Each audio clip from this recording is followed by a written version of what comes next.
Hello everybody and welcome to round 3 of Corrieliminator, the game where we take all 300 of the most important Coronation Street characters and over the course of the year whittle them down to just 30. We have already had rounds 1 and 2 where we've saved names including, who we saved? Steve McDonald, Gale... I don't remember because everyone talks about who they would have saved and then I get confused about who it was that I saved. But today we're going to be picking 30 more, ranking them and seeing who survives Corrielimination. I'm Michael. I'm Gemma. And let's get having a look first at who was saved from the listener vote last time. Now remember, with the listener vote, at the very end of the process, we'll have all 30 picks that you'll be able to vote for yourselves and rank. It's all going to be very, very exciting. But let's see who we got last time. And I think it was exactly the same as ours. So have a look at this. So number 1 in the listener vote, we got Steve McDonald. Now he was one that we talked about last time that was going to be close. I think we were talking about between Steve and Jim in our number 3 position, weren't we? But Right. he got the highest number of votes from the listeners this time. Next we got Pat Phelan, so he's going to be around Good job, there for everybody. the listeners as well. And then Emily Bishop in third Nice and place. classic. So yeah, 3 really important characters there have been saved. So close. We had Toya Battersby nipping at their heels. Same in our vote as well, I think. Daniel Osborne was really close. Jim McDonald got the same number of votes as Daniel Osborne, and Percy Sugden. So maybe a surprise entry there, just a little bit behind him. So. Yeah. But just a little bit behind is not enough for Corrieliminator. enough. You're out. And Ernest Bishop, we haven't even chosen him yet. Emily Bishop, Steve McDonald, and Pat Phelan will be joining Blanche, I think Why are you Gale, trying to and I don't know remember? why I'm trying to. I should know. Next time I'll know, I promise. In the grand finale next year, so look out for that. Right, Gemma, are you ready to pick who we're going to be Corrieliminating next time? I am so ready, you won't believe it. I know. Looking at me because I'm up on my phone. Gemma's on her phone at the moment. It's just because she didn't want to be on camera. It's not because she didn't want to be pissed. It's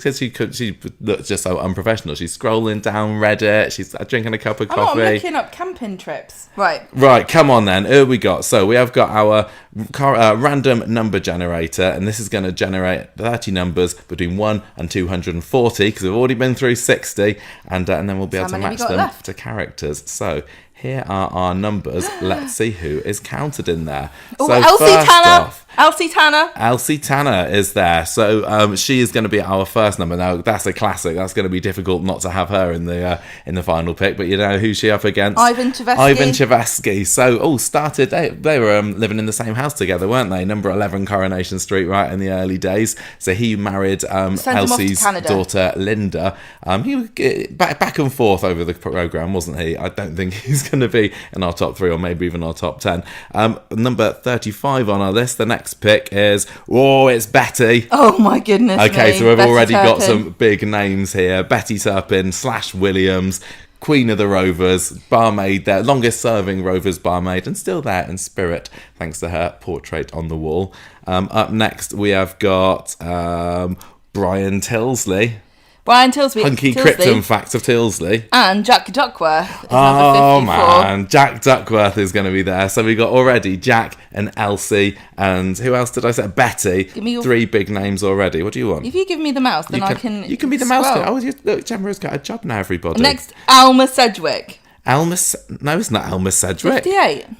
No, 58 is Sharon Gaskell. Okay. Look at that, she I takes can't over. see it because of how you've moved the The screen. microphone's in the way, sorry. It's Sharon Gaskell. Have it. Is she going to be tasered into oblivion? We'll find out in just a minute.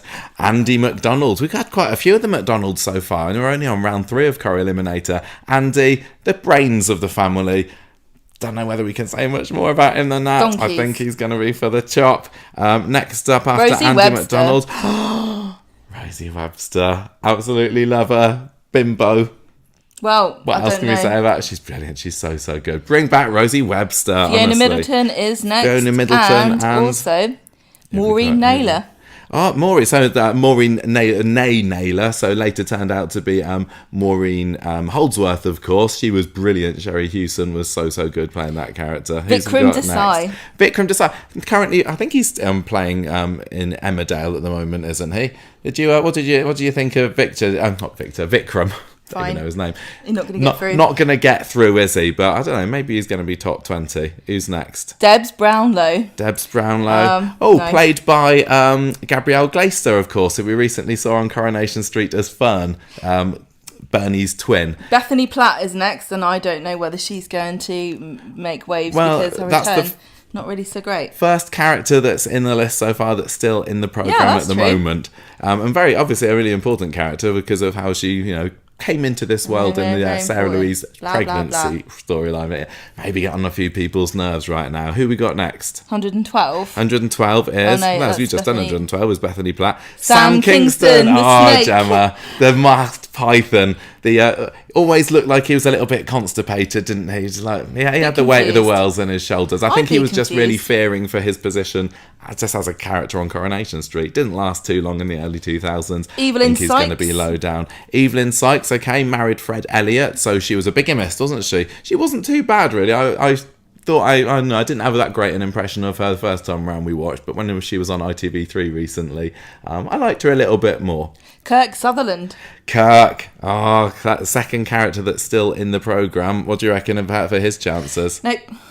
Anything more you want to say to that? Nope. Just no. Emma just says no. 134, Katie Harris, dead. Katie Harris, yeah. Interesting ending to that character. We're seeing her going through a few family dramas at the moment on ITV3. The way she died was kind of Greek. You know how the Greeks used to like doing weird stuff to you to kill you, like kind of ironic and odd. If they had diabetes back in ancient Greece, I'm that sure definitely they did, would have been a method they would have employed. I don't think you lasted long enough to do anything to be annoying enough to kill. Next time we got 142, so Penny King, factory boss, who went out with Mike for a little bit. Fairly well liked, I think, by people who watched the first decade of the 2000s, even though she was only in a couple of years. But yeah, she's going to be low down on the list. I don't think she's left whole much of a legacy. Who have we got next? Jamie Baldwin. Jamie Baldwin. Okay, well, another Baldwin. Yeah, he was good looking. Went out with Violet. He was involved in that weird incestuous-ish storyline where he went out with his stepmom, Frankie. Bit unusual. And there's nobody here yet that I think has rivaled Elsie Tanner. Elsie Tanner just like we started off with Elsie and Jack, and who was the other big one that we had at the beginning? Can't remember. It's Betty. Feeling already that those could be the three that go through, and it's just going to be a matter of who's the rest Diggory of the top Compton. 10. Diggory.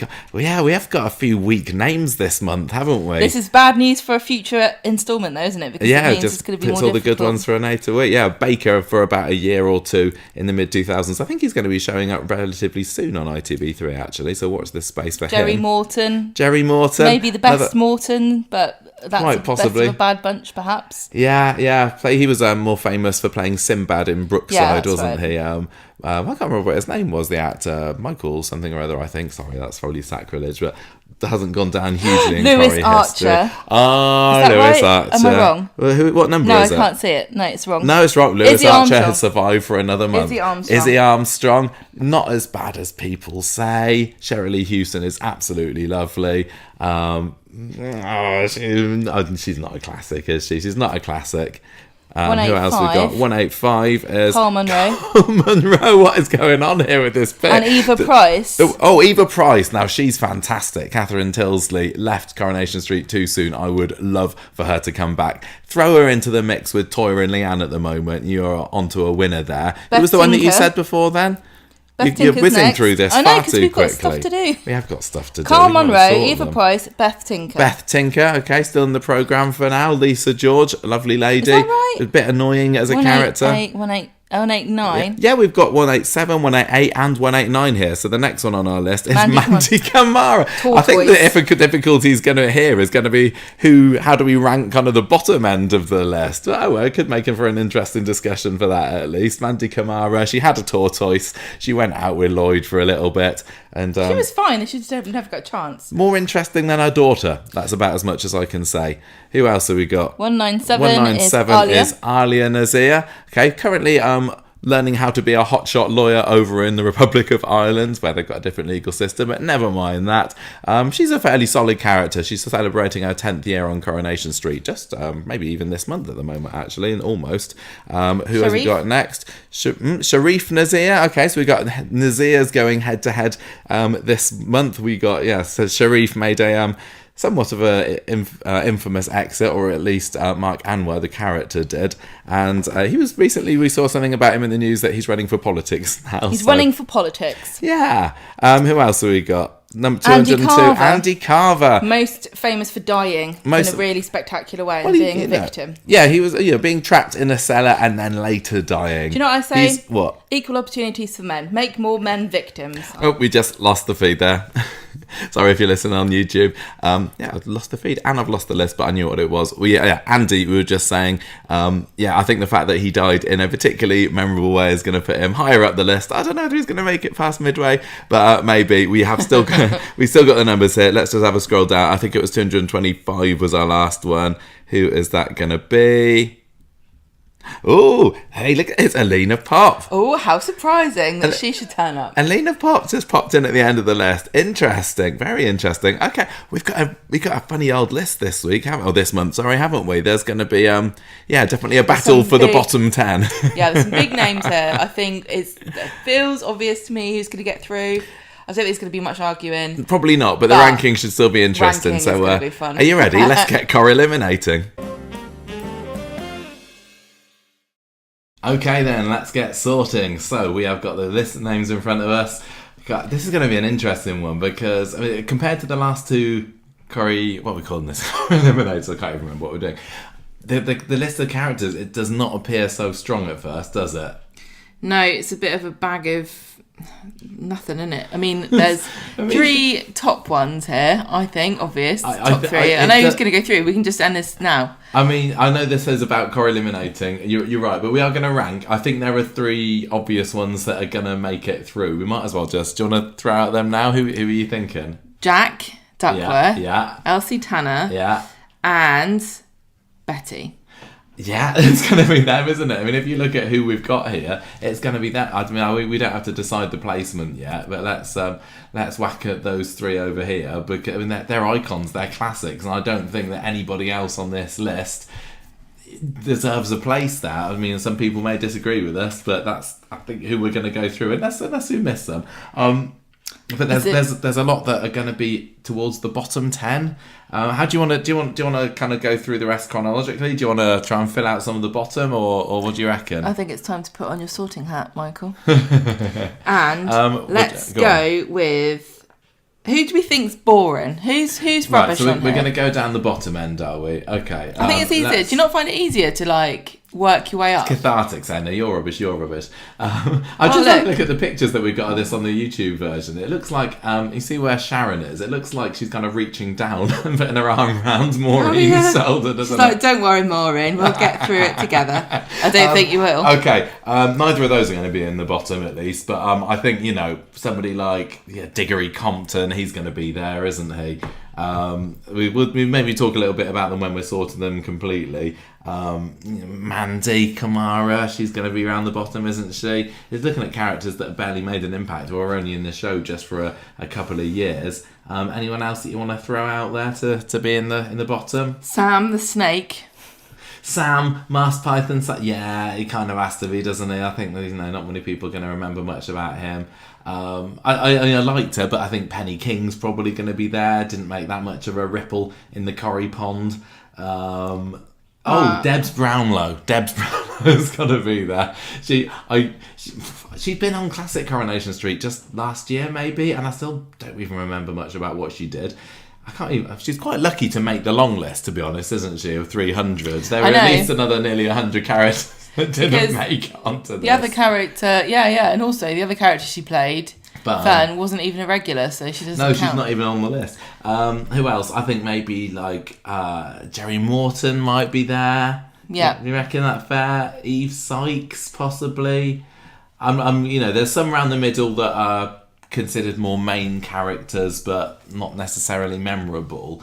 Should we see who's going to be in the middle, or should we see if we can fill out the top 10? Who else do we reckon is going to be? Well, no, hang on. No, okay. Well, what about some oldies here? We've got Ivan Javeski, we've got Brian Tilsley. They're both classics. They're both family men, would you say? Yeah. They're both guys who tried their best. I think that Brian was a bit of a strayer, wasn't he? Yeah, I think Ivan was a bit more... I haven't seen all of his episodes, obviously. We've seen bits of Ivan. But, I don't like him. Seemed like a really decent guy. We've also got 2 Polish immigrants on this list, which is unusual. Oh yeah, we've got Alina Pop down there. We do, yeah. She was Romanian, wasn't she? Oh, sorry. I think Brian's gonna maybe. I'm thinking kind of near the middle. He's of an era where he automatically gains points just for being as part of that period. It seems like completely unfair. I know you say that, yeah, okay. But he's not hugely important or liked by us, but I think he deserves to be higher than definitely any of the ones that we've had so far. Ivan Chevesky as well, maybe middle-ish, maybe lower middle just because of us. Just because of us, what? No, just because of our bias towards some of the others. This is all biased. Yeah, that's true. Some people were asking us like, what are our criteria for these? And is it to do with what we like? Is it to do with significance? Is it importance to the show? It's kind of a mixture of everything, isn't it? I tried to be fair to what's the word? Like the consensus. But I am gonna speak my mind. About my own opinion. The reason why is that we do have our own, we've got our own list, and you guys, the listeners, you get your own list where you vote for yours. So this is our chance. This is we have to agree in the end. You can just go and do it on your own in the listener vote. We have to somehow come to a consensus. Can I just throw a few into the top 10? Because I definitely want to have Rosie in there somewhere. I love her. I definitely want to have. I think Maureen is a classic enough character. I think Eva Price has got to be in the top 10. Anyone else that looks like a shoe-in for rounding that top half out or top third out? No, but I like our collection of bimbos that we've got there. We do, don't we? We got 2 youngish 20-year-old, 20-ish bimbos, and then one 40 to 50 something bimbo. All of these ladies are somebody I would adore to hang out with. I like all 3 of them. I think they're really fun and bubbly, so they definitely deserve to be in the top 10. They're all great. Yeah, I love them all. No qualms at all about having them in the top 10. I'd quite like to have maybe like Katie Harris, lower in the top 10. I don't know why, whether it's just because I'm watching her recently on ITV3, but she's got more of a. She hasn't got a huge legacy, but I think people think fairly fondly of her. Lucy Jo Hudson did a great job in that role for a few years. I mean, yeah, I'm just thinking of her. Maybe. I think of her similarly to Jerry, in that I think they were both the best of a bad bunch. Like the Mortons, Jerry was, I think, the most likeable. He's charismatic. The guy who played him. Is the patriarch of the family. And Katie was the best. What were they called? The Mortons. No, not Mortons. No, sorry, Harrises. They were the Katie. Because I like the mum. She was nice, but she was a bit boring. I think all the Harrises have got things going for them. I know, but she was the best. That's what I mean. Katie was the best. She had the biggest story. But when I say bad bunch, I mean a cursed family that didn't last. Yeah, exactly. They came in like the Mortons did, and they were gone within a few years. It's funny how you can get a bunch of random characters. That could be another really funny idea for a bonus episode when we run out of doing these, is to get a random group of characters and try to pair them up as what have they got in common. Yeah. Because on here we've also got Kirk and Beth. Yeah, what are we thinking for them? I don't think they're top 10 material. I mean, I would say that they're going to end up fairly close together. Probably Kirk going a bit further higher up. Yeah, I mean, Beth is not a popular character. Kirk is riding on his past success as being funny, but I don't think he's been funny for a long time. The last thing he did that was funny was the Arse song. Yeah, Kirk, which I know was not universally. Kirk's been in it, 20 plus years now, and when he came in, he wasn't as dumb as he is now. Now, like any time they want to use Kirk, he's there and he's gonna.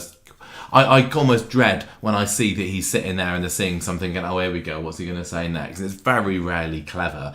Very rarely a clever line. It's just like, just another cheap throwaway, Kirk doesn't know that I don't know, bread exists. He's never heard of it before. I don't know. But when he came into the show at the beginning, he was never the most intelligent of chaps. But he had a slight bit of street smarts to him. He worked at the kennel where he was actually good at his job. He was passionate about the dogs. I mean, and him and Tyrone made a really good kind of double act. Yeah, definitely. Kirk and Beth as a pair have got something going for them, but I don't know, they've never really worked that much for me. And similarly, I suppose, Beth, when she came in, she was more likeable. She was like one of Steve's ex-girlfriends, wasn't she? That's how she was brought into the show. And he said, oh yeah, I dated this girl called Beth. She was a model.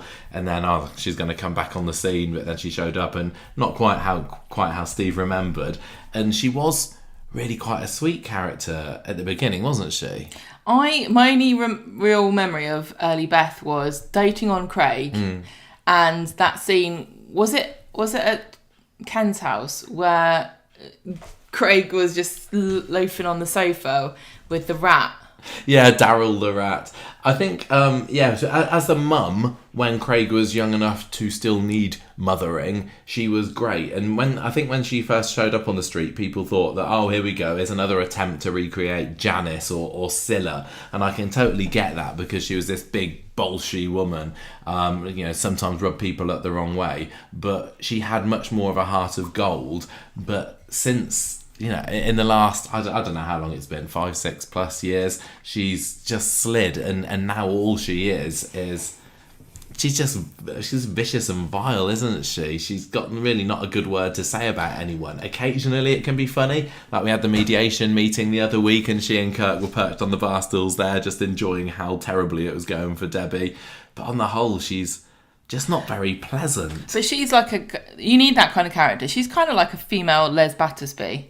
But like a heckler from the sidelines who is going to say something negative. I think much more fondly of Les than I do Scylla. See, not Scylla. Who we're talking about? Beth. The thing with Beth is, she's not... No, I suppose with Scylla, she was written purposefully to be obnoxious, and the lines were given to her that were purposefully outrageous, and Beth doesn't have that. She's just comes a bit nasty, unfortunately. It's a real shame what's happened to that character, but I think that she has been better in the past, and that's going to count for something. I think she could have been higher if she'd not declined in this way. Who else have we got? I think as much as we don't especially like her, Alia possibly deserves to be in the top 10, don't you? Alia is one of those characters that I want to like, but I don't. And I think it's because Sarah Khan is such a cool person, and she seems really nice, and she's got charisma. Yeah. And she is fun and interesting to watch. But Alia, don't think that she is. She's not... but she's not really written... Who's she written for? That's the question. Like... She's just a bit of a stick in the mud. She is, and she plays the stick in the mud really well. But yeah. I don't know whether she's the straight man, but there's no comic in there. Well, yeah. She's just so it feels like she's got a bit of stick up her bum, hasn't she? I mean, and she's off now to go and to become a hotshot lawyer in Ireland, to come back here, and I think she may be even more smug when she comes back when she's passed the bar exam, or however it works. Can't wait for that. I can't wait for her to come back, and her whole personality is that she once smelled a pint of Guinness, because she wouldn't drink it, we know. But she'll be the sort of person who buys tin trays with Guinness written on them and has magnets of Guinness. She can have Guinness Zero, can't she? Yeah. She was a student when she first came into it, maybe, and I can't remember who she was a friend of.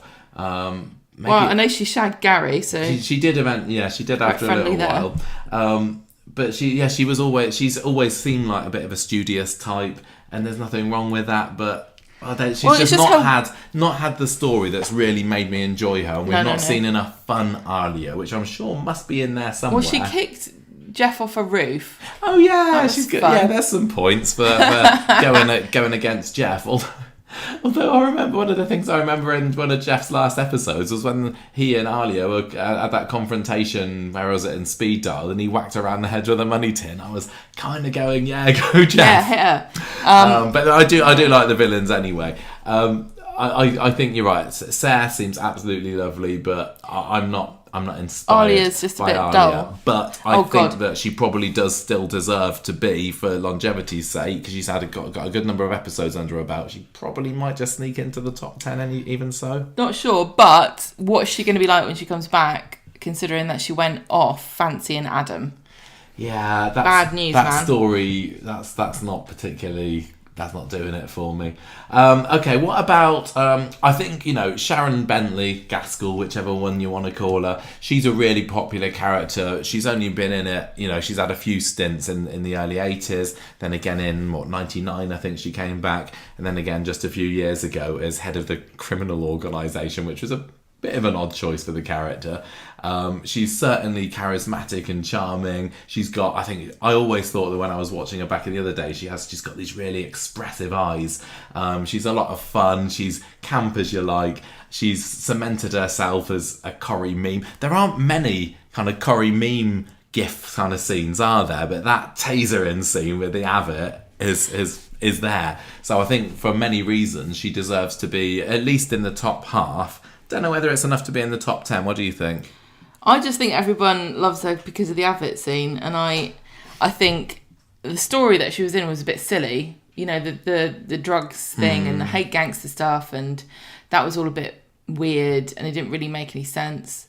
But because she had that one scene where she tased Jenny and she had a catchphrase, everyone likes it. But I don't think she should be that high You're not as big a fan. I think I like her more than you do, but maybe it's because I remember watching her when it was on classic Coronation Street on Granada Plus. I remember seeing her first coming in, and then we got to see her on the 90s episodes pretty soon afterwards, actually. So I've seen her 3 eras. It was so fascinating to see her grow. But yeah, even the second time she came in, it wasn't the strongest of stories when she was going out with Ian and then married him. There was the worry that she going to fleece Rita, because I think Rita bequeathed her the cabin.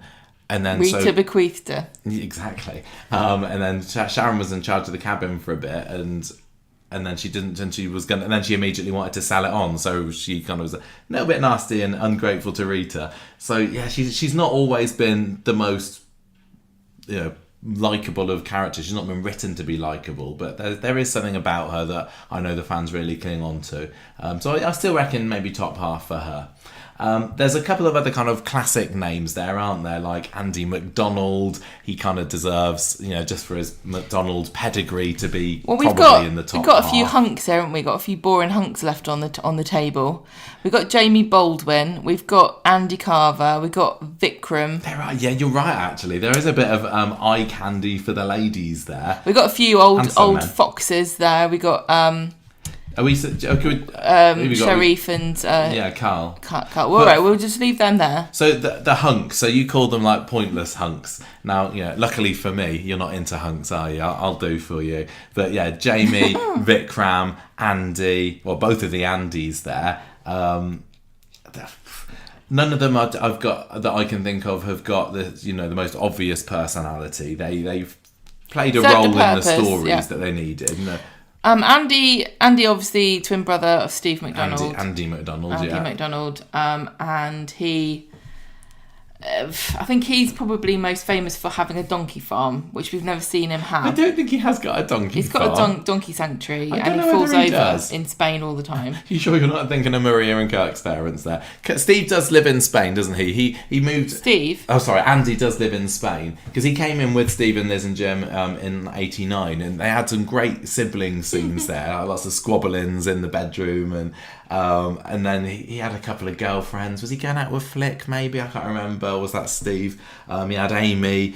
But he was the studious one. He was kind of like the Alia of his day, I suppose. He's the male Alia. But he actually did something. Yeah. Mind you, that's what Alia's doing. Alia does. In Ireland. But yeah, once he disappeared off in whenever it was, 97, 98 or so, he's just come back for little sporadic appearances, but even then I don't even know when the last time we've seen Andy is. So he kind of dripped out of the show, really, and I don't think the show was any worse following his departure.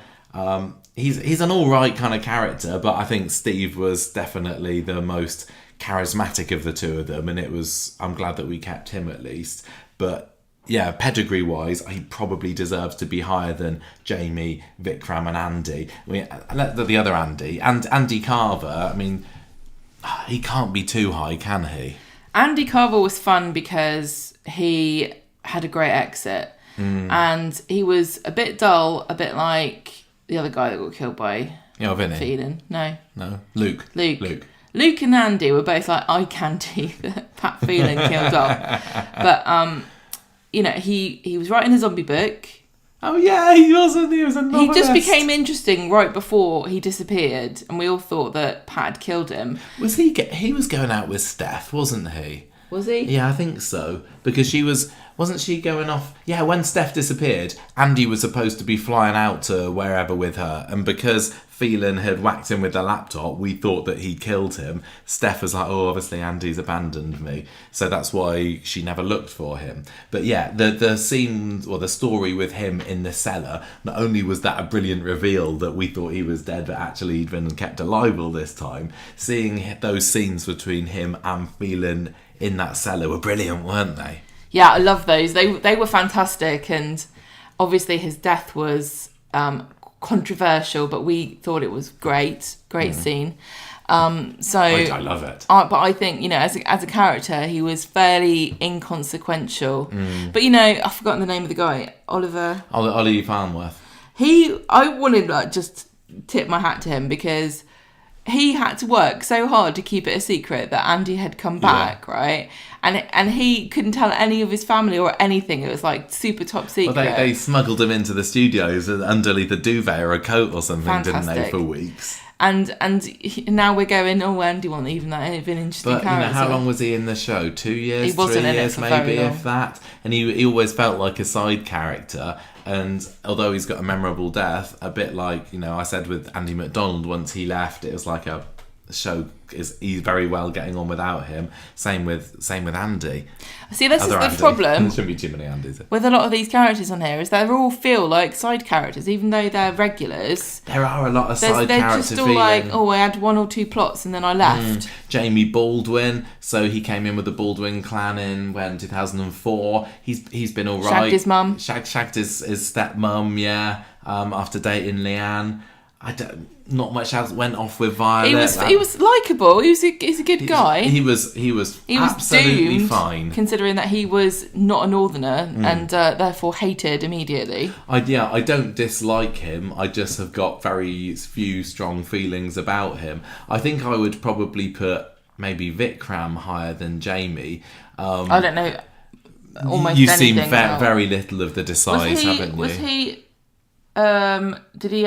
Was he the taxi guy? Yeah. So he came into the show in '99 with Nita and their dad, and they were working in the shop for a bit, and he wanted out of it, so he ended up. I think he was one of the founders of Streetcars. Yeah, I maybe, think he with was. Steve. Yeah. If he wasn't, then he maybe bought it off of Deb. I can't He's the remember one exactly that thought of happened. Street, and it was Steve's idea to have cars. Is that how it worked? Is it? Yeah. He ended up having a bit of a shameful exit when he got involved in some money troubles, and then he had to smuggle some drugs in. I think it was do that. Karen's suitcase, maybe, and then Steve threw him out, and there you so go. he That's went another away link with his then. tail between his legs. Between 2 characters on this board. What? Rosie and Vikram, both drug drug smugglers. Both involved in drug smuggling. Yeah, but Vikram himself, he was just kind of a solid guy.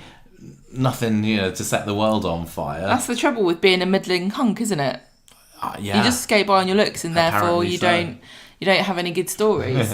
So they're going to be towards the middle. I think they're going to be difficult to to rank, I suppose. I think Bethany Platt. I was going to say she's the biggest character left on the side we haven't moved yet. So, biggest because she's in it at the moment. We've got Fiona, we've got Bethany, we've got Izzy, we've got Carl.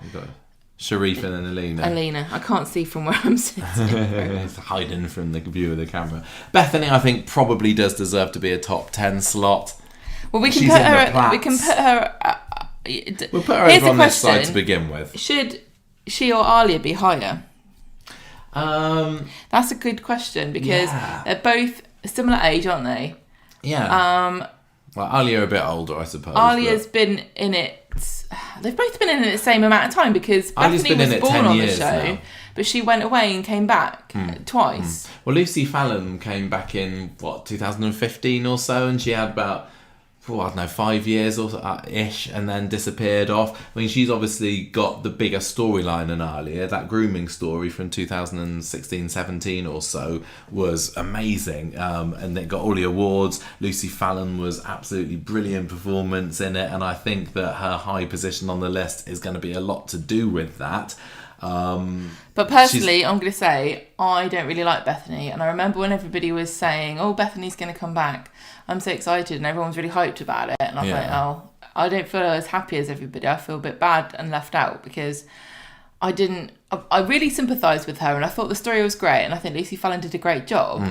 But all the way through it, I didn't really gel with Bethany as a character. I didn't really, nothing clicked with me with her. And since she's come back, she's just become a joke, like her mum. She's just a bit irritating. They're both really stupid.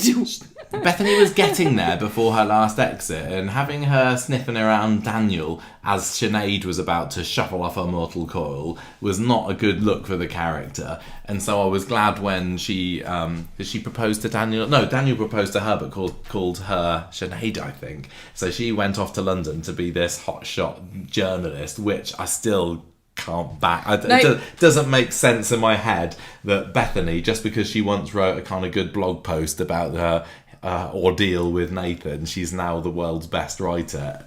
She just doesn't strike. Maybe it is in my prejudice show, and I don't know. But she was getting a bit annoying now, and she's been just annoying since, hasn't she? Since in the last 6 months, she's been in it again. So I think Sarah and Bethany both a bit silly, bit tapped in the head, right? Yeah. But that's not to mean you can't be a good journalist. You can be. You don't have to be an intellectual, like a limp-wristed Shakespeare reader like Daniel is to be a good journalist. Yeah. But you do have to have a nose for a story, or you have to be intelligent. You have to have a nose for a story, or you have to have people skills. And she's got none of those things. In fact, I would go so far as to say she's got whatever's the opposite of those things. Nose for a story. She's been blundering around that place, falling over storylines left, right and centre, and the only time she ever thinks of doing anything about it is when somebody hires her specifically and gives her an assignment. She seems to be quite good at finding out things by happening to be in the right place at the right time. Hang around the Rovers bar long enough going, huh? Then you'll hear maybe Daisy and Jenny talking about the fact how they used Stephen's stolen money to buy the place, but that doesn't make you a great investigative journalist. But she needs to go to bloody charm school, doesn't she? Because when she does get a sniff of a story,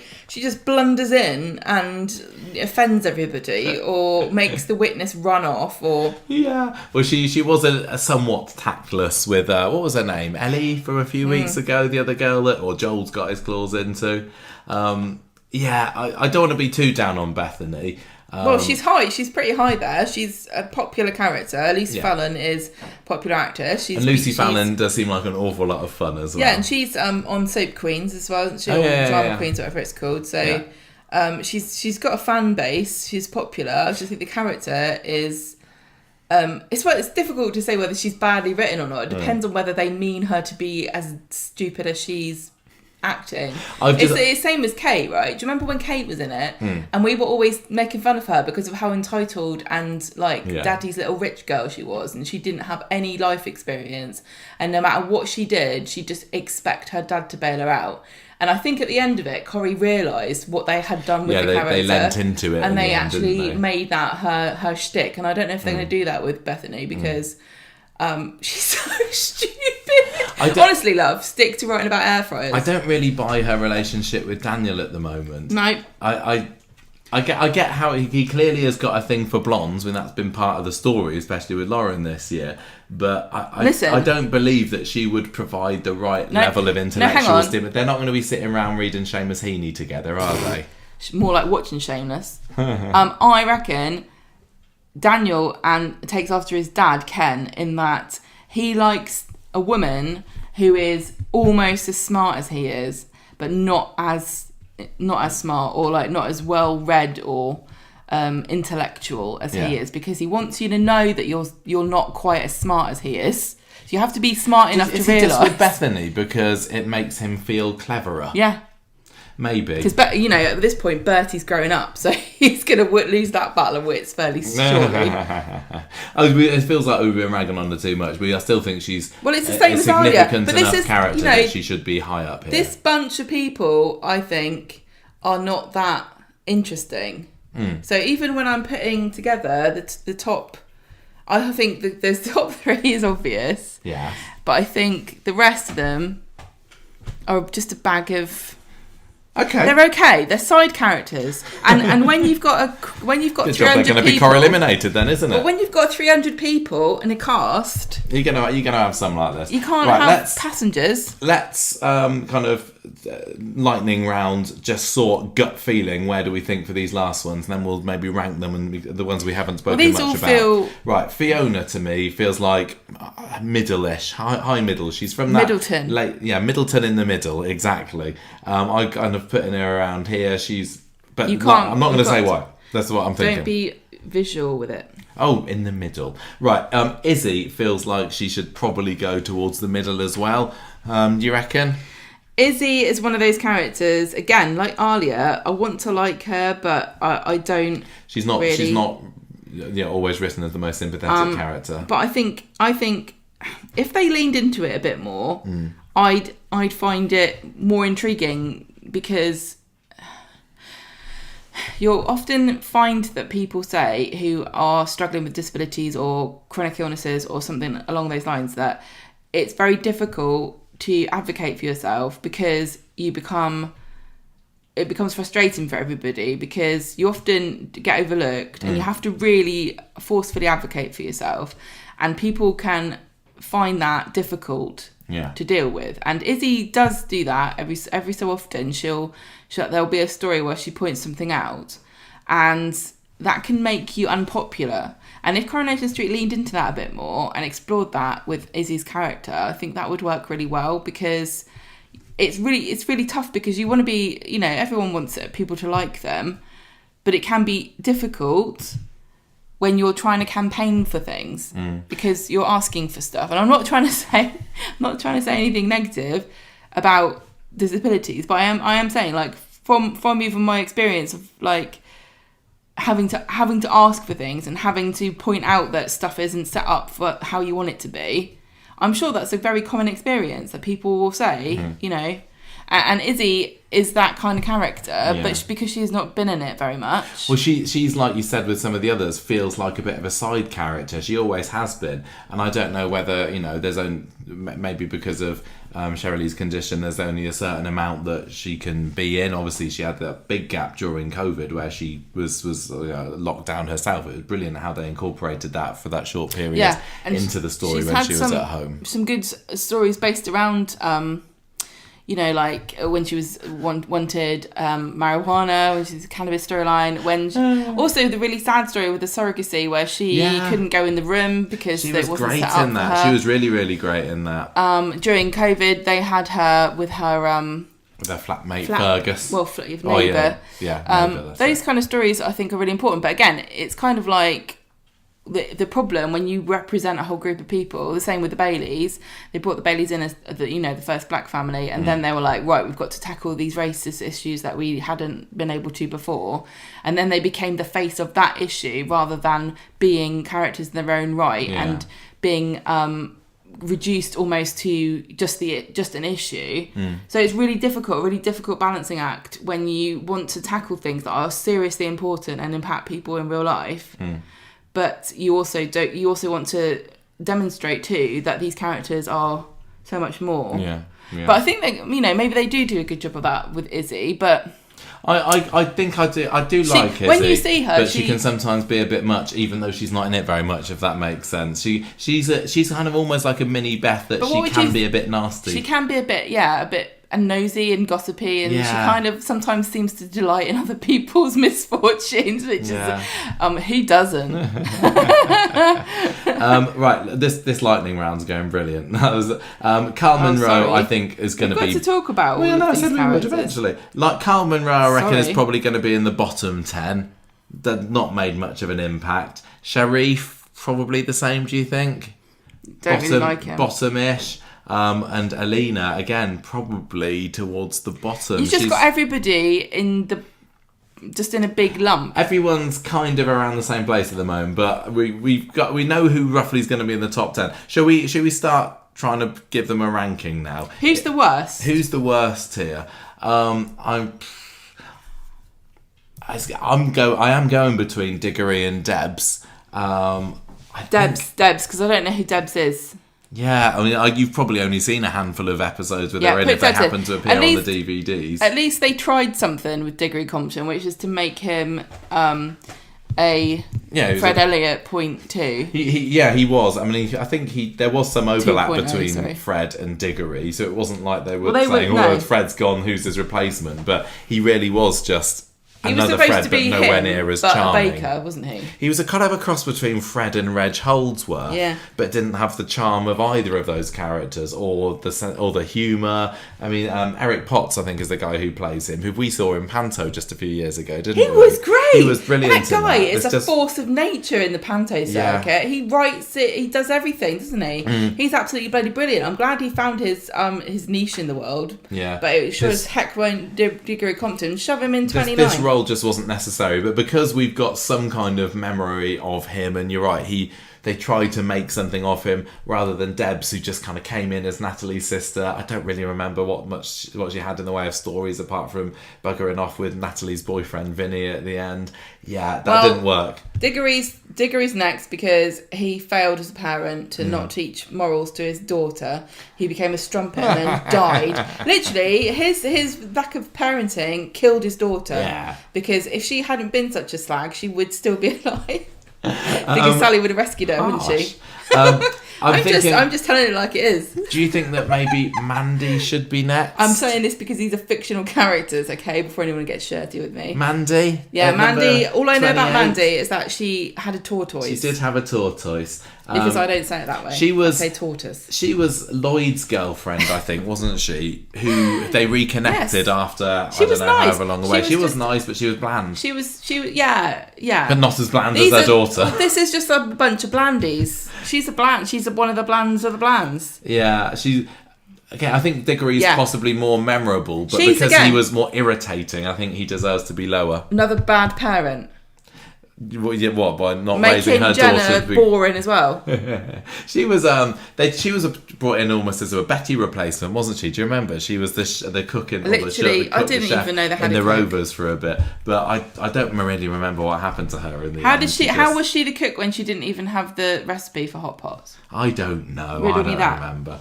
Okay, so we've got our bottom three. Who I reckon, do you want next? Penny and Sam are pretty boring, aren't they? Penny was a really nice character. Well, nice. I don't know anything about her. I thought she was the one that shot Mike with a shotgun. No, that's Jackie Ingram. Are they not the same person? No, there was about 10 years separating those two. I was his Coronation Street podcast for 12 years. Here's a true story. I was watching a TV show today. It was a movie, and at the end the characters succeeded and they all stood in a group like as how happy they were, and I realised that one guy I thought was a single guy was actually two men who just happened to both have a beard. Well, there's not much that Jackie Ingram and Penny have got in common apart from the fact that they were a bit posh and they dated Mike and they had been married to rich businessmen before who died of heart attacks. You're right, they are exactly the same character, aren't they? The only difference is that Penny King didn't go after Mike with a shotgun. Was Penny nicer than... She was, yeah. Is she King's Robes Penny? Yeah, that's it. So they still do business with them. Yeah, I mean, the King's Robes is the name of the Weatherfield County Stadium, isn't it? So they're So is clearly she doing dead? well. No, she Is just she went. still alive, do you reckon, in the show? Yeah, she kind of disappeared off after Mike died, so she wasn't really blame needed her. in the show anymore. And Fred obviously wasn't around much longer then either. Or had Fred died before? I can't remember. But yeah, she was a bit mean in that she was two-timing Fred with Mike. Another strumpet. But she was a classy lady. She was. Yeah, okay. Well, that's why I call her. She had her head screwed on. She was smart.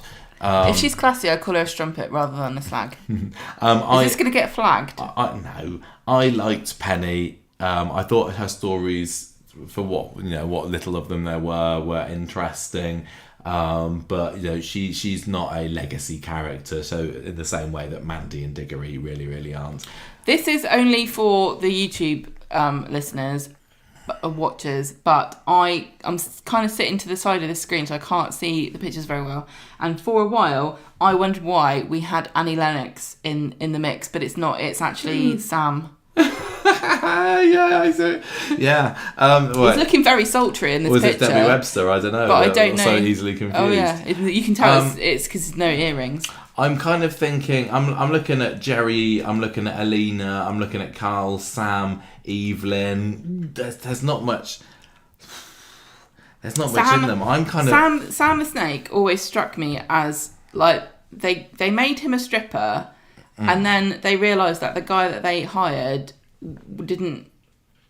The actor didn't. He didn't ever charisma. He didn't have any sexual magnetism. He was a really, really nice guy. He always just looked like his eyebrows were sad. That's all you need. He had Hermione sad eyebrows the whole time. He looked distressed. He did. He looked like he'd been trafficked. That was his default expression. Like, I don't want to be here. Help me. And all the women were like, I don't care. I'm just here for a hen do. He was a builder at first. I think his uncle was one of the builders that worked with.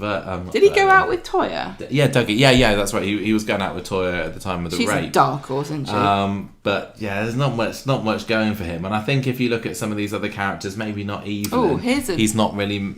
Not remembered. I think that Jerry is remembered more, so's Carl, so I'm thinking that possibly the next two in some order are going to be Sam and Evelyn. Evelyn was Linda Sykes's mum, who's a bit rough for Fred when she started dating him.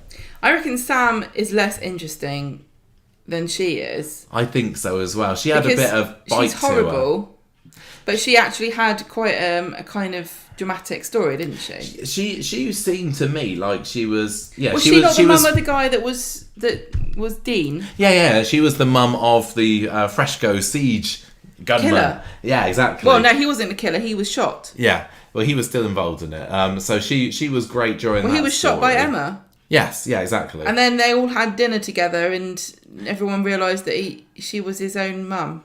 What? No, you mean it was Fred and Mike had dinner together and they brought their respective partners, and Mike was going out with Linda, and it turned out that Fred, hang on a minute, you're going out with my mum, and which is kind of funny, I suppose. But yeah, Evelyn was really good when she was put in charge of the Rovers. She was, She didn't take fools gladly, and she would, sort out any punters that needed checking out. But she was being bankrolled, wasn't she, by Fred? They did have that story for a bit where she was, she was. He hired her. He paid her wages. No? No, Mike was going out with. Oh my God. Can I just explain? It's late and it's really hot. It's a little bit late and hot. My brain has been fried all day long. At the time when Mike was in charge of the Rovers, Fred said to him, "Can you hire Eve, please? Well, I'll I'm pay." not wrong then. Why are you making out that you're I'm right. wrong? You're right. But anyway, that's the big completely thing. what happened. She had a whole story where she was only working there because Fred was paying her wages. This is going to sound really confusing for anyone that hasn't watched it. Why? The big thing with Eve, of course, is that she was a bigamist. That's the main thing she's remembered for. That was not the thing we led with. No. As much as I think I did kind of like Evelyn, I wasn't. I didn't think she was amazing amazing, but she was fine. But when she was outed as a bigamist, they suddenly turned her just out of nowhere into a really nasty piece of work. And some of the things that she said to Fred were so cruel. And I think it was to make us want her to go. But it seemed like a really abrupt character change for her. But I suppose you could say, as a psych, she always had it in her. I think so. Should we put her next? I think so. She's going to be 25, just under Sam or over Sam, whichever way around we're going. Oh yeah, then I would. That. Then I would possibly say, I don't know what Jerry Morton. I like Jerry, but what did he do? I mean, his plot was he got poisoned. He got poisoned by his ex Teresa. Yeah. Who wanted to be dependent. It looked a bit like Evelyn. Yeah, is it slightly? Well, Michael, I'm telling you, if you sit to the side here and squint. He was a jolly, larger than life, scousy kind of. He was a kind of a nice, fun guy that really should be perfect for Coronation Street. It's such a shame because really, honestly, he's kind of a bit like Ed Bailey, but he's like the jovial patriarch of a kind of family that's constantly hanging in the balance, and you're thinking you guys are going to get axed any moment. I mean, you talked earlier about Katie being the best of a bad bunch with the Harrises, but the Mortons were even a less successful and well-liked family than the Harrises were. And they had all those he didn't have many children. Great characters to work with. No. Yeah, he did. They seemed to be crawling out of everywhere, every orifice, a child in that family, and the granddad Wilf. I wasn't too sad to see him go, and they were only in the show for a year or two, so I mean, he's done well to get that far, to be honest. Yeah, but he just skates through because he's a charismatic guy. So we've got kind of who. Oh, put Sharif in. I don't like him. You reckon now's the time for Sharif? Yeah, he's a bad man. He was having an affair for all the time that he was in Coronation Street, but we didn't realise. And he didn't have the decency to tell us about it because Coronation Street, if there's one thing that they're sure is that we love watching people have affairs. I mean, Mark Anwar played the gruff, no-nonsense businessman really well, I think. We weren't supposed to really like him. He could be charming in a business sense when he needed to be, but he was, you could tell that he kind of cracked the whip at the Nazir household, and it was his way or the highway, which is certainly going to rub some people up the wrong way. I think Yasmin really flourished once he left. I was going to say, if you're not aware, he was brought in as Yasmin's husband, and it turned out he broke her heart. There was kind of an interesting backstory that never went anywhere with it because she was a rich girl who married this guy against her family's wishes, and they kind of hinted at it a little bit, but they never really went anywhere with it because Mark Anwar got fired, and so the character had a swift exit. Yeah. Luckily, it kind of made sense in the context of the story because he was playing away. Yeah. So he could just bugger off into worked, the distance. Okay, so I'm thinking maybe it's going to be Alina or Carl next for me. Alina's difficult because she's more likeable to me. She's more recent, and again, I'm going to say too, there's a problem here recency bias about not just recency bias, but with Coronation Street, because of the number of episodes there are now in a year. So basically, there are 6 instead of 2. So even the most classic of characters, the most classic of like main characters from the original like 60s run is going to have nowhere near the number of episode counts that even a very minor character is going to have now. Yeah. So, like, Alina Pop, was she in it more than Ivan Javesky? I don't know, probably. Well, Alina had two main... these characters, my point is, these characters get a lot more time in the show, so we know more about them than we do the earlier ones. Alina had 2 main stints, didn't she? She came into the show as one of the nail bar slaves. She was trafficked, and then she was really, really sweet there, and there were some lovely scenes because Seb was the one that was involved in breaking up the racket, and then she falls in love with him, and that was really, really lovely, and she was so, thank you so much for saving me. And then when she went off and then came back again, she turned into a bit more of a vixen, hadn't she? I mean, fair play to her, she wasn't that meek put upon slave girl anymore. She'd found her voice, but I didn't enjoy that Alina half as much as I enjoyed the original, just kind of sweetie. And then obviously she had that affair with Tyrone, which, come between Fizz and Ty, and you're not going to go down in my good books. But I did like her because she was a bit feisty and a bit, she asserted herself. When she was originally in it, she did kind of annoy me with this drippy little love triangle that they put together with Seb and Emma and Alina. But they were all a bit drippy, weren't they? And she seemed a bit pathetic in a kind of neutral sense, in that you pitied her. And she wasn't powerful. But when she came back again and she kind of like poached Tyrone, and then she's like, we will have glitter wall, we will have exploding car.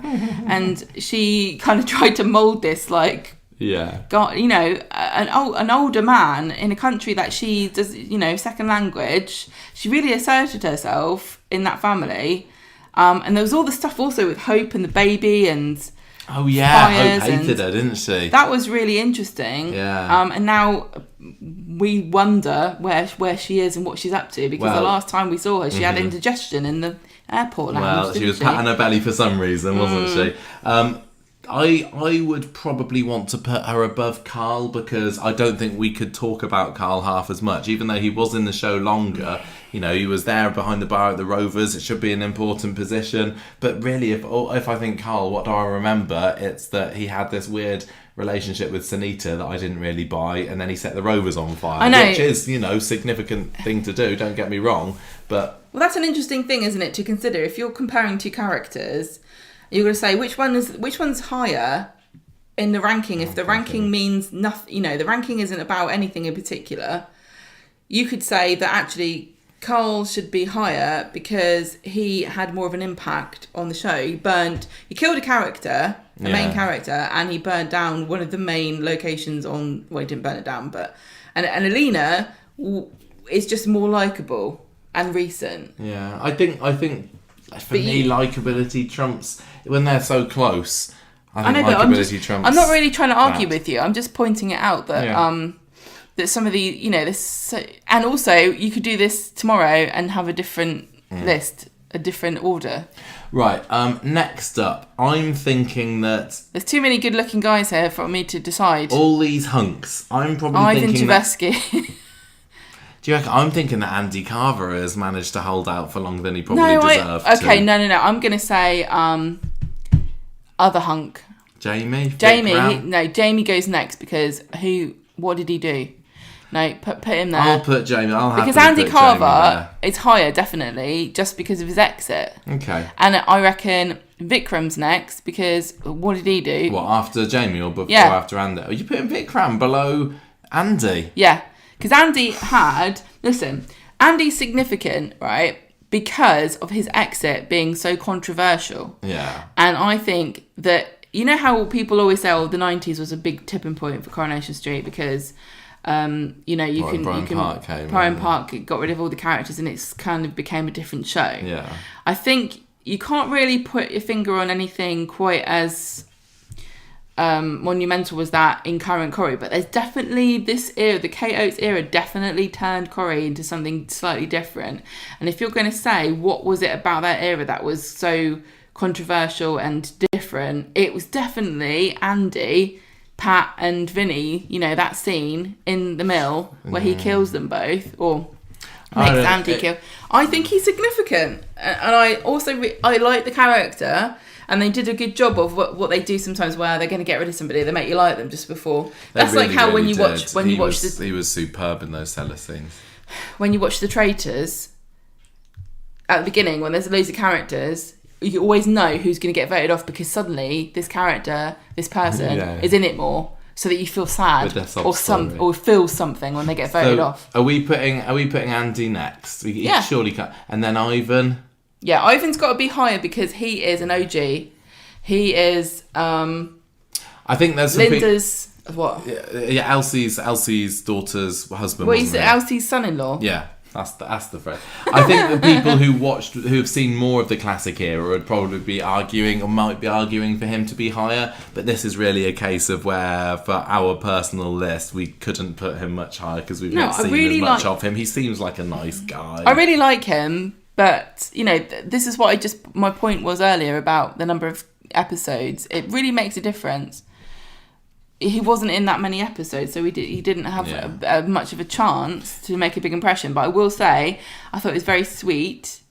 I thought he was a really nice, hardworking. He was a great representation of an immigrant at a time when I don't think that people were that in a rush It seems like fairly forward thinking for I don't think people were in a super big rush to let's be kind to groups of disadvantaged people and make sure that they've got a fair whack on the telly. But I think Tony Warren was progressive. I also think he had a crush on the guy. I think there was a relationship going on between him and the actor who played him. So he got a bit of a nicer treatment. But he was genuinely good. He tried his best for his family. He was a hard-working guy. He worked in the Rovers too. He was kind of a barmaid.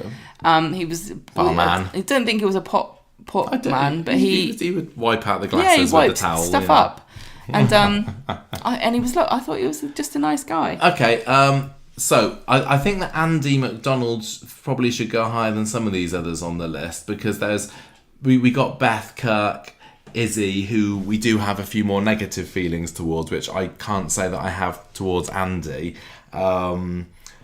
And then there's Fiona as well. Maybe Fiona should come next. I think in terms of... It's because you put them over that side. Big personalities. I can't even see who there is. Well, look. Come onto camera and you can... No, I'm not going to look, because this is supposed to be a podcast. I think Fiona... You've got a load of boring men here. I think Fiona there... she deserves to be that high just for being part of the classic era. I don't remember a whole lot about her stories. She had a nice relationship with Maxine in the salon. They were good together. But yeah, I can't think of many huge Fiona moments. Although she did appear in it fairly recently, didn't she? On Zoom call, when it was revealed that Emma was actually the secret daughter of her. So that was quite nice seeing her again. But yeah, I can't put her any higher than that. Let's rank these three. It feels like Izzy, Beth, and Kirk, all characters who we've definitely harbouring some kind of negativity towards, but acknowledge their importance to the show. What are we thinking about ranking for them? This is really tough. Izzy and Beth are both if you went to a party, right, and they were the only two people there, and everyone else hadn't turned up, you would immediately kick yourself for not being late. You know what I mean? That's cruel. It's true though. And you couldn't go in and then walk out because they would just bitch about you, wouldn't they? They'd just be horrible about you behind your back. Yeah. I think that Kirk and Beth are more significant than Izzy, but I think I like Izzy more. I like Izzy more than Beth.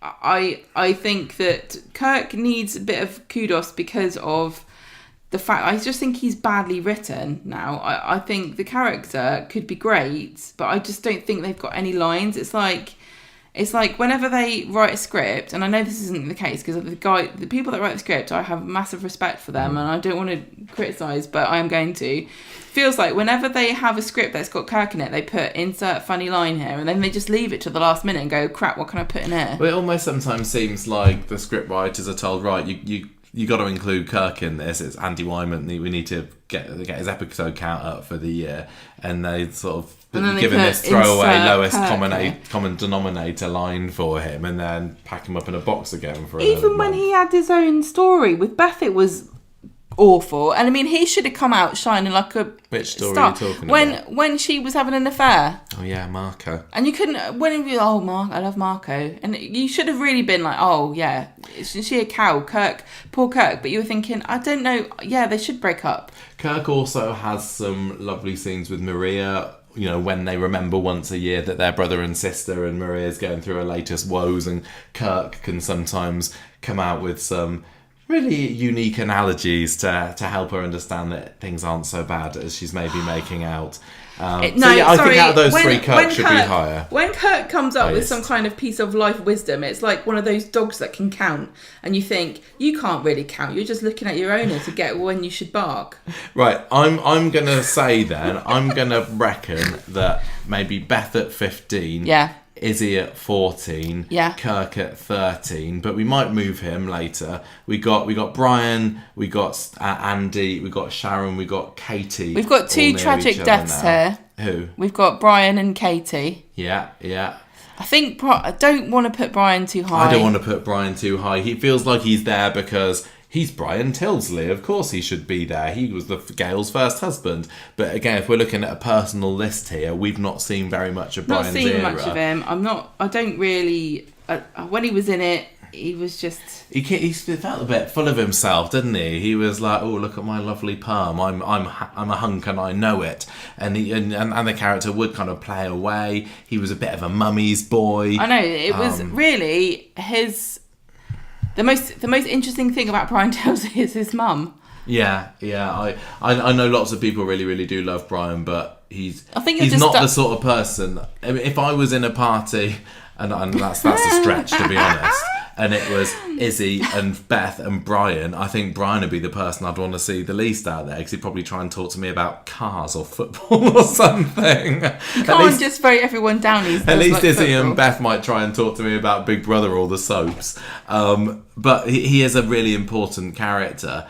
I think higher than... I think probably is He's higher in he's significance higher than Sharon Andy. and Andy. Because Andy buggered off. Well, so did Brian. He shuffled off. Yeah, but he didn't died. Yeah. At least Brian, from the Andy theory of significance through death, I think that Brian definitely was a big major turning point for quite a few characters, his death.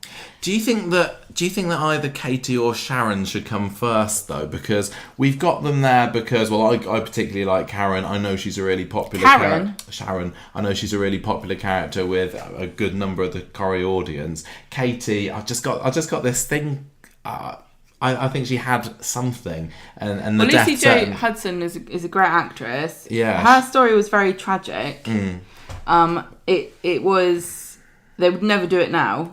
What? Which bit? The death. Oh, I don't know. They might. No, they wouldn't, because you're not supposed to encourage people with. Well, no, you're methods. not supposed to show.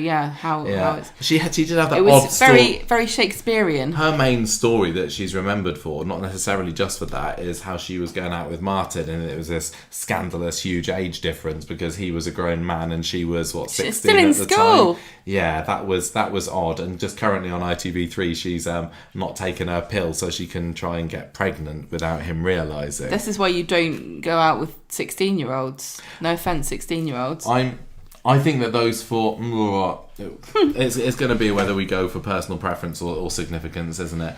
My gut is maybe kind of telling me Andy, fine at 12. Then Sharon. Yeah, Sharon is too high as it is. She's not made it into the top 10. No. I do love Sharon. I think she's great. Okay, fine. It doesn't matter at the end of the day. Is she getting Corrieliminated? Then Katie or Brian? That's a really hard question. How have we ended up with these two? It's funny how you whittle it down, isn't it? We basically Brian is really riding on the fact that he's Brian. And not much else. Hi, it's me, Brian. Why shouldn't I be number 10? He's a character from that golden era of the 80s. He has got a winning smile, but he's not. He was definitely an 80s man, wasn't he? Yeah. Oh, can we just put him at 10? Yeah, I won't argue with you. I would want to try and maybe argue for him to be swapped with Sharon. I think one of Sharon's storylines back in her first stint is that she was fancying Brian, actually, and then nice. And she was also far too young for him. And, now, I just want to point out here. We've got to put Katie next, haven't we? Hang on. Go on. That we've now got one man left. Jack. So in the whole top 10, we've got 2 male characters. That's all right. Corrie's all about strong women. I think that's great. So we've got Katie at number 9. I just want to point out that this bunch of characters and a lot of duds who are also blokes. Yeah, for sure.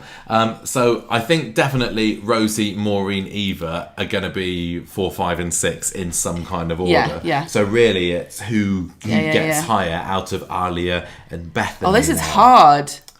Because they're both obnoxious and irritating in their own way. They both think very highly of themselves for no apparent reason. They're both, hot shots in their own mind. Legends in their own lunches. Yeah. Which one of them is worse? I think I would say that... Because they're both, also, this is cruel, but they're both victims. Alia is they're massive victims, you're right.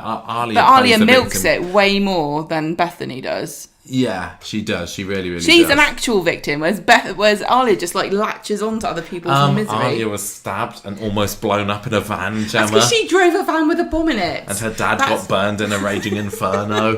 She's got things to moan about, and her boyfriend was shot in an exploding car. Let me set up a shrine. I think that Bethany's legacy as being the daughter of Sarah Louise might put Pippa higher. And child Bethany was kind of a sweetie. The twins they had playing her. And do you remember there was a story where she got electrocuted because of the faulty wiring in the flat? I thought she took ecstasy. Oh yeah, she did. She had and David stashed some ecstasy inside one of her teddies when she was little. It's a wonder that she's turned out as well as she has, really. I think I might go Alia at 8 and Bethany at 7. I mean, Bethany's feels best for me. Only getting through because she's a plat, you know. Yeah. Okay, right. This is hard. She was the introduction to our bimbos, I suppose, wasn't she? Because now we've got Rosie, Maureen, and Eva, who we've not really talked much about so far. These three are just cracking. See, you know, I said if I went to a party and Izzy and Beth were there, I'd be thinking, when are Eva, Rosie, and Maureen going to turn up? Because they're going to be fantastic. I'm going to get the Prosecco open right now because I'm going to get them all drunk and see what they say. I mean, out of these three, Eva had probably a bit more brains, a little bit more about her, didn't she? Maureen was just kind of a wittering. The thing with Maureen was she came into the show in the early 90s, got hired at Better by Reg, who had been her boyfriend 20, 30 years ago, but her harridan of a mum had come between them. And when we saw these two, 40s, 50s characters getting back together after so long, they were like teenagers again, and they were kind of young and frivolous, but Maureen was just, she's a total loose cannon. And she gets in because I like how horny she was, and I loved the fact that a middle-aged woman got to be sexual on telly, because I know it was a joke, but it kind of like Sally and Tim are now. Women's sexuality when they hit middle age becomes this kind of scary thing that people don't want to talk about or have on telly. But she was also sexy herself, wasn't she? She was sexy. She wasn't like Phyllis Pearce of hey tiger. No, she was wasn't Brandy. She was like chase you around with a feather duster kind of panto horny. I think there's a difference. I don't think this is just my interpretation. I don't think this is official.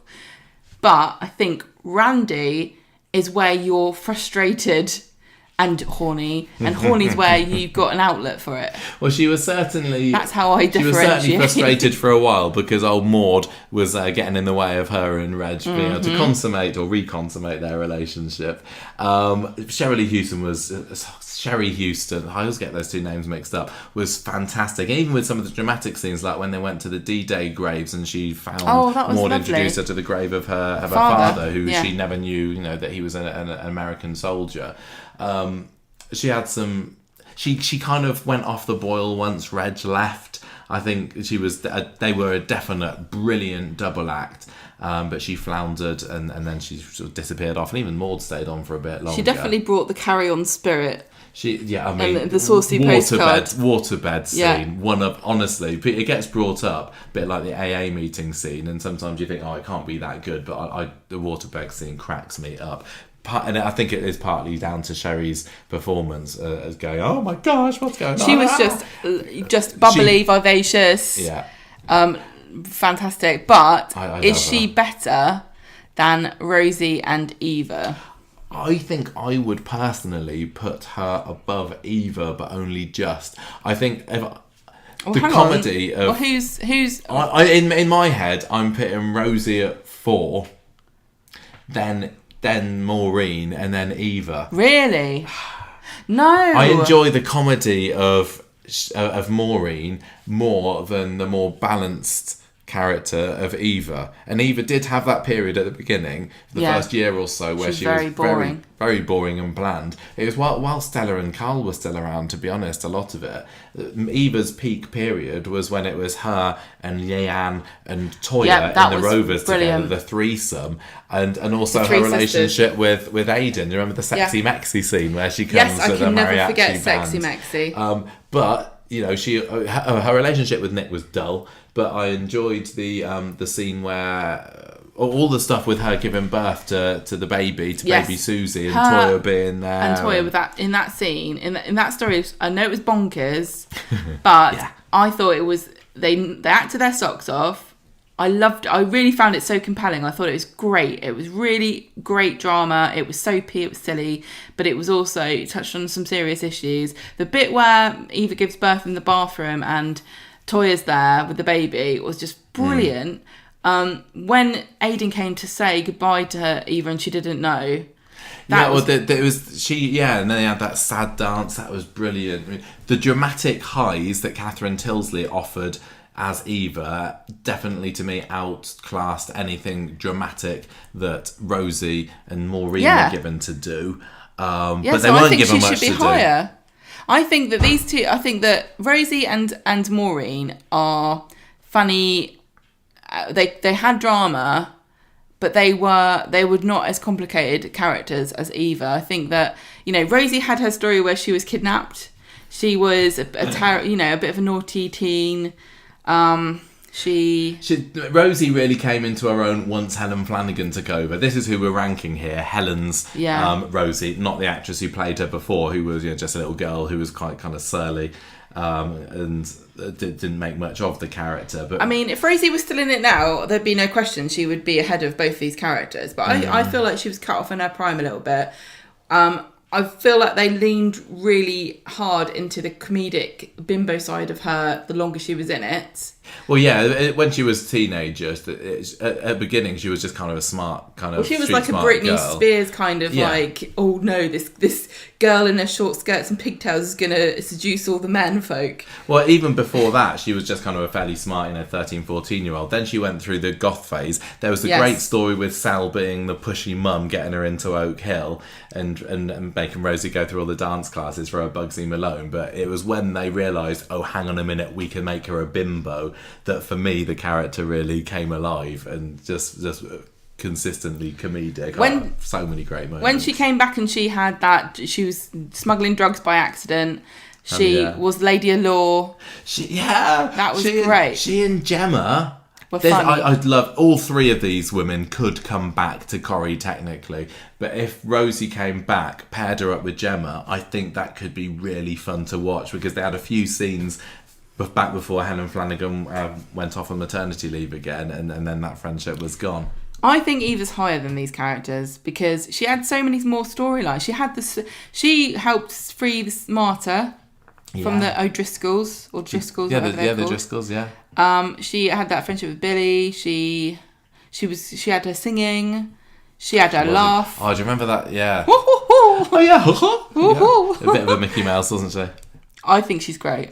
I think she had more... Okay, fine. We'll put Eva at number 4. So what are you thinking between Maureen and Rosie? I'll let you decide because I made you put... I can't remember what order I said now. I thought you said that Maureen... I don't remember. Maureen at 6, Rosie at 5. I mean, Rosie is a special character to the podcast as well. So we do have a bit of a soft spot on her, and any time Helen Flanagan does anything newsworthy, we make sure to mention it. Yeah, I love her. Very little between those two. Well, those three characters are all great. Well, the three, I suppose, yeah. If we didn't have Jack, Elsie and Betty, they would be through. Yeah, I think. Sure. So we're now left with the characters that we originally... All of those are Corrieliminated. We knew that pointless. Right from the start. What a waste Everything that we've just done for the last hour is pointless because really it's about these final 3 that have got through. I suppose we better rank them. I feel that there's one obvious one that should be at number 3 here. Betty? Betty, yeah. Betty okay. at 3. Betty is like was a constant, wasn't she? Betty was there. She wouldn't go, For you. despite threatening to go many a time. Yeah, she's like the rain in this country. She's always threatening, and she's always there. Well, she had a face like thunder most Yeah. of the time as well. She was originally brought in as the sister of Maggie. Maggie Clegg, who was the shopkeeper, and she was like the dowdy sister. And because Maggie was quite glamorous, and Betty came in like wearing a sack for a dress and stuff. But she was she wasn't like a tomboy, but she was a darts champion. That's a really cool fact about Betty. She was better than all the blokes. She was great, early Betty. She just got surlier and crankier as she got older. But I suppose it happens to us all, doesn't it? She embodied the spirit of trade unionists and workers' rights and stuff, because she was always going, let's go on strike, I'm not doing this, I'm leaving. She wouldn't be told what to do. Yeah, absolutely. And not. Because she secretly owned the Rovers. Oh yes, we can't forget that. Secretly was left it in Annie Walker's will. Let's not mention that. Part of one of the best Rovers teams of all time. Yeah. Bet, Annie, Jack, Annie, Fred. Yeah. She she's the longest running. Was she the world's oldest barmaid? I just don't have the same level of affection. I completely recognise her significance, the Coronation Street history, but she doesn't warm my heart as much as these last two characters She's like, do. If you had two grandmas, she would be the horrible grandma, wouldn't she? I don't know about She'd be the grandma that you'd be like, oh, which grandma's coming? Which grandma? It's Grandma Betty. Oh. No. Yeah, because she you know that she would be like, what have you done? She could be really sympathetic. She'd give you a clip around the ear. She'd give you a clip around the ear. When characters needed a shoulder to cry on, she was absolutely She was very there. maternal. She was very friendly. She was lovely. She was a shoulder to cry on. She'd listen to your woes, but she'd also tell you you're an idiot if you were being one. Yeah, pull yourself together, and then sometimes you need that, don't you? Yeah. Okay, right. So this leaves. I'm not saying she was like a child abuser. I know. So Jack and Elsie are our 1 and 2. Are you got any? I feel incredibly strongly that Elsie Tanner should be number 1. Oh, I was gonna say Jack. Well, you're not going to win this one because Elsie Tanner is the original. She wasn't in the first scene. I better just put them. But in the she right was place in the second scene of the first ever episode. Yeah. She was in it all.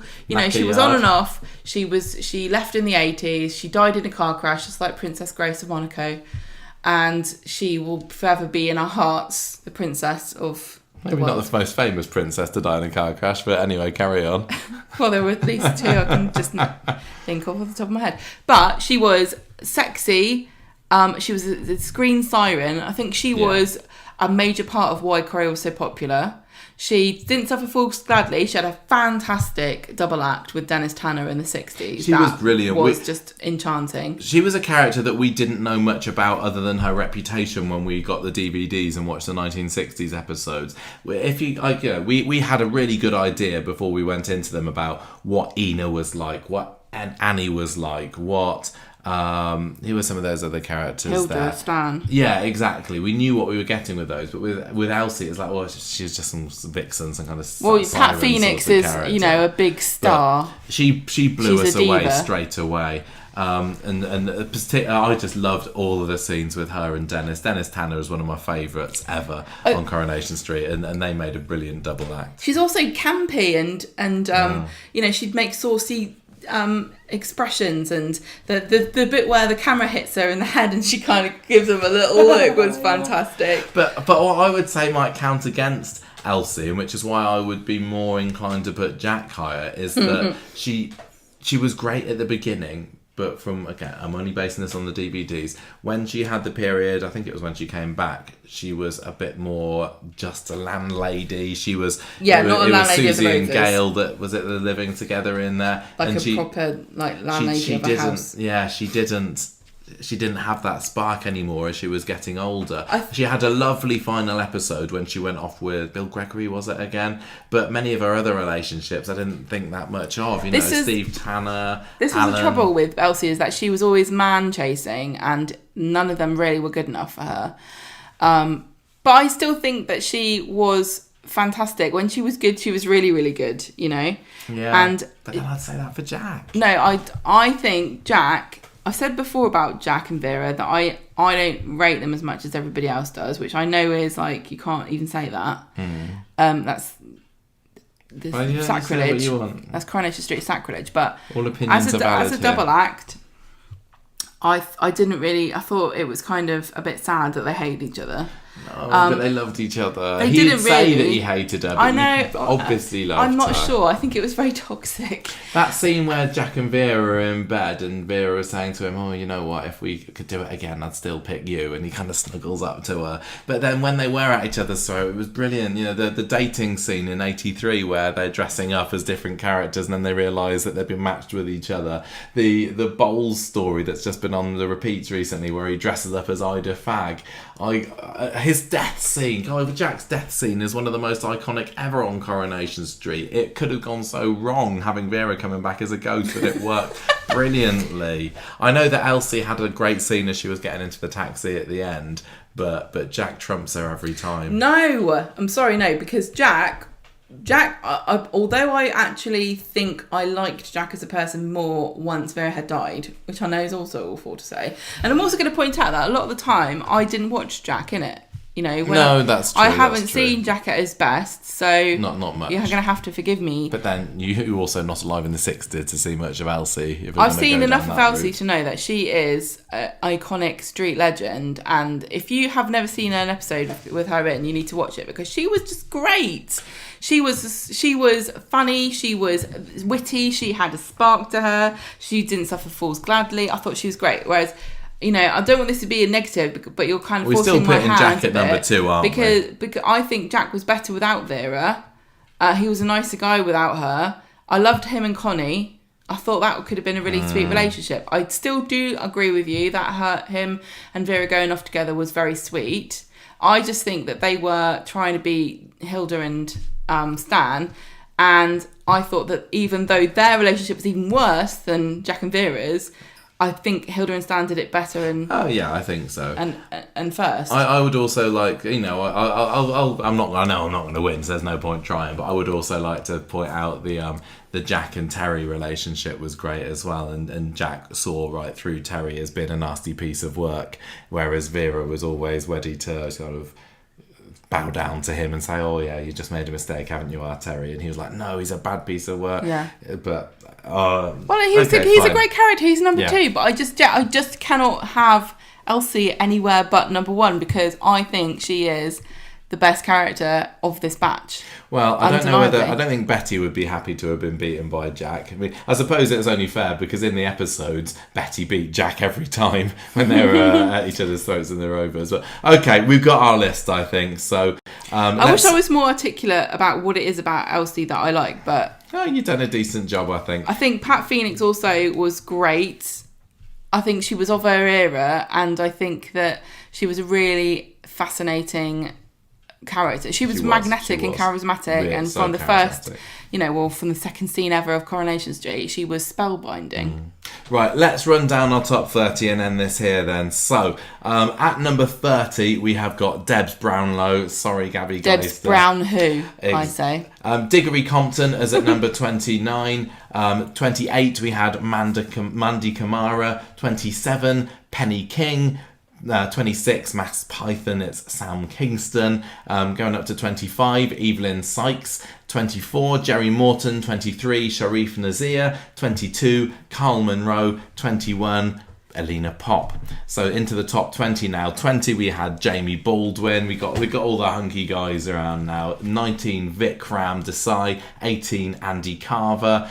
17, Ivan Chevesky, and 16, Fiona Middleton. 15, we're getting into the top half of the list now. So we start off with Beth Sutherland, then Izzy at 14, Kirk at 13, Andy McDonald at 12, and have it's Sharon Gaskill at number 11. You're doing really good. Top 10 now. So it's Krypton Factor Hunk, Brian Tilsley at number 10, going into Sugared Herself to Death, Katie Harris at number 9. 8, we have Alia Nazir. 7, Bethany Platt. 6, Maureen Holdsworth. 5, Rosie Webster. Dozy Webster, should it be?